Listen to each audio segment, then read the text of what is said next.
Naglabas na ng opisyal na pahayag ang Department of Health o DOH ukol sa naglipa ng mga impormasyon impormasyon online kaugnay sa Umano'y pagdideklara sa China ng state of emergency. Ayon sa kumakalat na impormasyon, bunsod umano ito ng tumataas na kaso ng human metapneumovirus o HMPV. Marin itong pinabulaanan ng DOH at sinabing walang kumpirmasyon ang naturang issue mula sa bansa maging sa World Health Organization.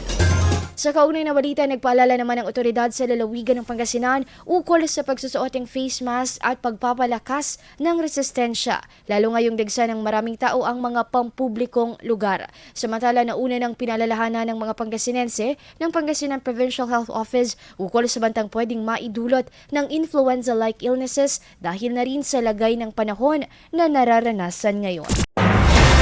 IFM News. IFM News. IFM.